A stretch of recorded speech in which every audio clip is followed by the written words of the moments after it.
Hi, I'm Kim. You're watching Kim Wilson TV. My channel is dedicated to helping victims of narcissistic abuse get free and stay free. Before I get going with this video, I want to take a moment to thank our friend Lee very much for your donation to our channel's PayPal account. Lee has made a donation to help me buy a new microphone, and I do know that most YouTubers, as time goes on, their videos get better and more interesting. Unfortunately, I am kind of limited when it comes to my understanding of technology, so my videos have not done that, and I am sorry about that, but thanks to Lee's donation, hopefully we're going to get the sound improved considerably. Thank you, Lee.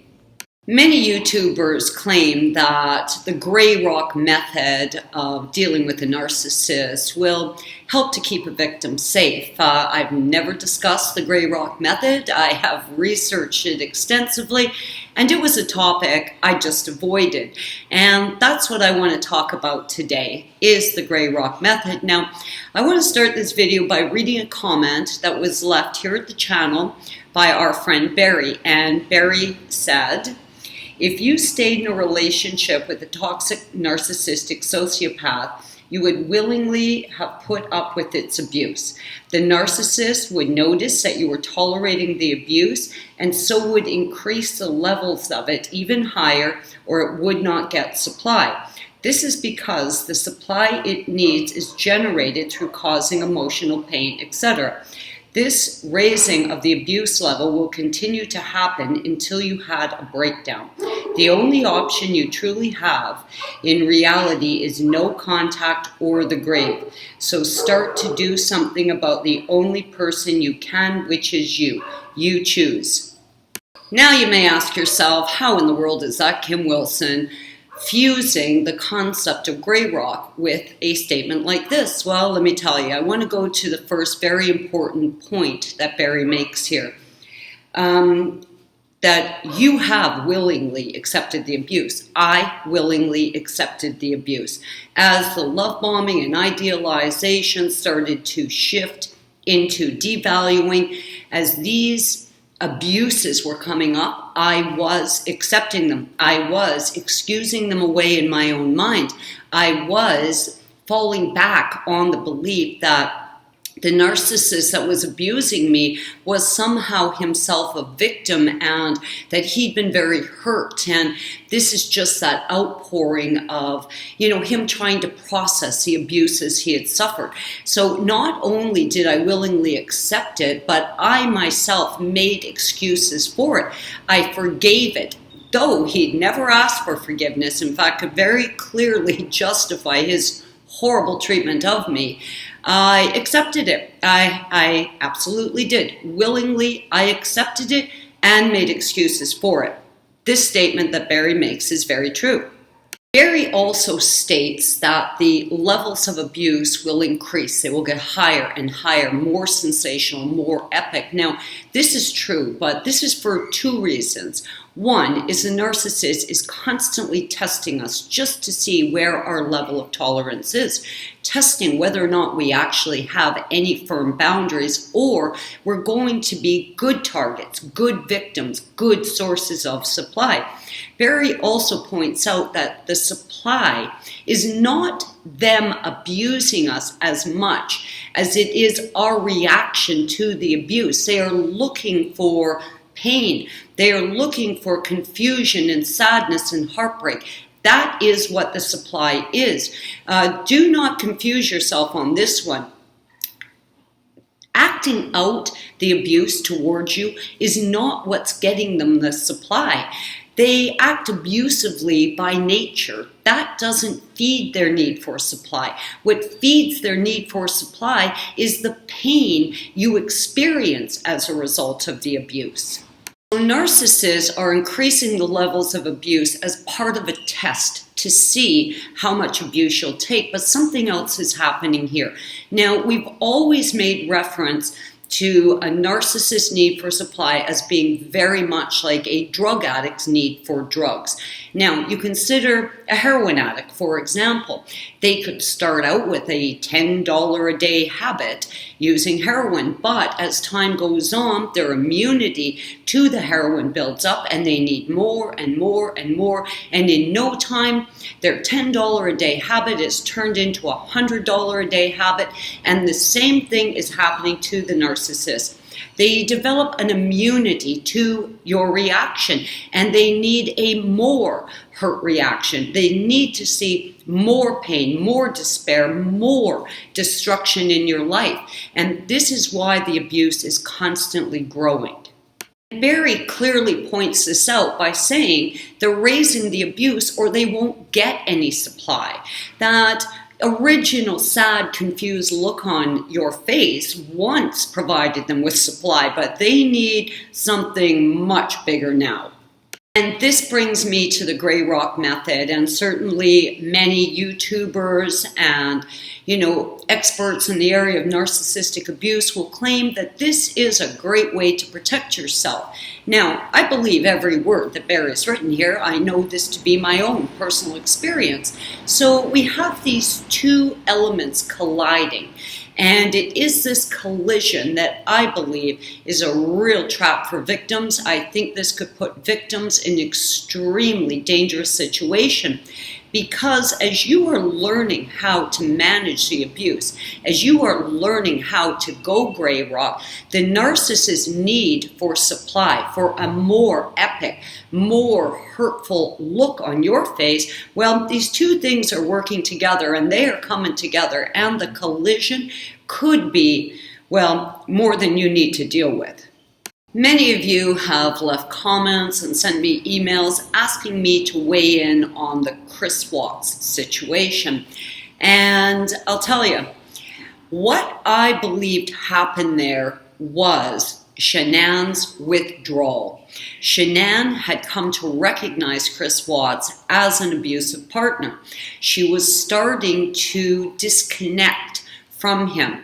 She was really focusing on building her career, making a lot of business trips, really connecting herself with her coworkers and business associates, and she was non-reactive to his abuse.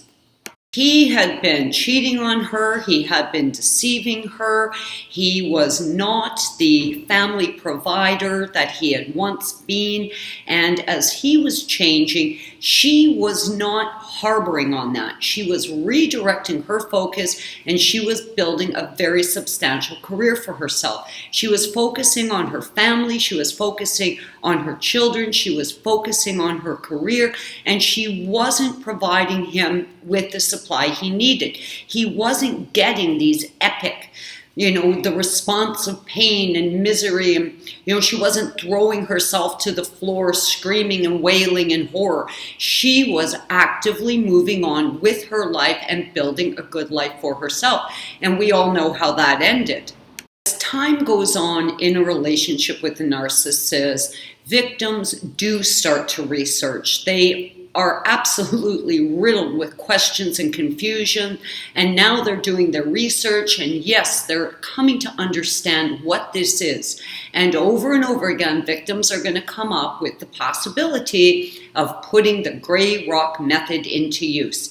But at the same time this is happening in the relationship, the narcissist's need, their demand, their desperation for supply is growing and growing. And I do believe it's these two things coming together that can, as Barry said, cause a victim to have a complete breakdown or to end up in a grave. I'd like to thank Barry for this comment because it really did inspire me to talk about gray rock. Many of you have asked what my thoughts were on gray rock, and I have sort of, didn't really want to touch that one because I know a lot of YouTubers really do promote it. I do try to be, a supportive team player here within the community at YouTube, and I don't really like to fly in the face of what other YouTubers are saying. But this particular aspect of managing narcissistic abuse, I absolutely believe I believe it could potentially be life-threatening.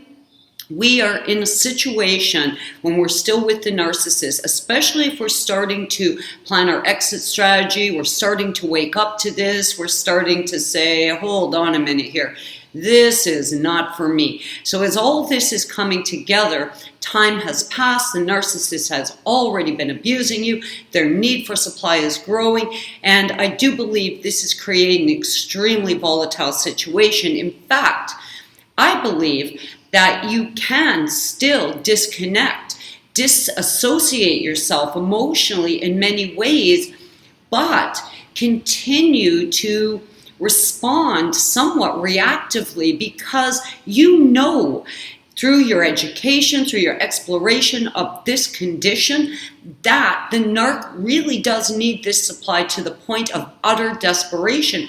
Now, you consider, your garden variety junkie, he may not have started out his heroin career being dangerous or capable of robbing someone or being capable, of breaking into someone's home or hurting someone, but these things escalate. And the narcissist's need for supply is definitely escalating, making them very dangerous, very volatile, and an absolute risk to every victim's health and safety. So in summary, what I want to say is this. If you are still with the narcissist, if you are still in communication with the narcissist, or God forbid, still living with the wretched thing, and you have woken up to the reality of this situation, you recognize that what they're doing is hurting you for supply. You recognize that there is a grave desperation in them to get the supply. You've woken up to it. You understand that you need to put protective measures in place until you can successfully execute your exit strategy. Okay, so safety first. You need to protect yourself, protect your children, protect your pets, protect your belongings. So I would recommend, versus going gray rock and cutting off their supply. I mean, imagine you just cut off a junkie's supply of heroin. They're going to become highly volatile and highly dangerous. Well, you're doing the same thing to the narc. So what I would do is come to terms with this, understand this. Now, it puts you in a bit of a role play situation, but again, safety first. You can recognize the abuse as a need for supply. You can refuse to emotionally connect to it, but you can still role play this. You can still say, oh, but darling, you're hurting me so much, and then walk away thinking, what the hell is this idiot thinking? At this point, the narcissist is a speck. They mean nothing.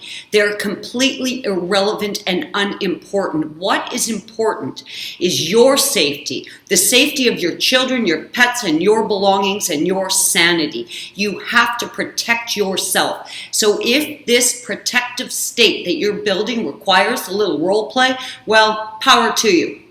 During my exit strategy, which I've mentioned many times took me 7 months, of course, the narc was getting wind that I was leaving. I was starting to take stuff from the house and put them in a storage facility. And he was asking, are you leaving me? What's going on here? And I'd say, of course not, darling. I just don't want to clutter up the house. I adore you. I love you. I worship you. And I'd walk away thinking, how can this idiot believe this after everything he's done to me? But he did believe it.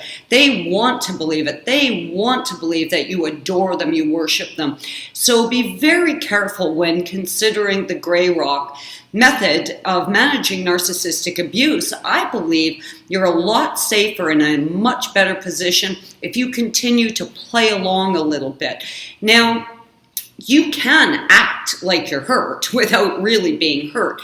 You can act like you're heartbroken without really being heartbroken, because you can just verbalize that. Oh my goodness, what you're doing is hurting me, honey. And this maybe will hold them off, because I believe cutting off their supply cold turkey is very dangerous. Once again, thank you for the great comment, Barry, and always remember, your safety is paramount. The narc doesn't matter crap in this situation. Get out safe and live long and prosper. I love you guys lots. I'm Kim, and I hope you're having a great narc-free day.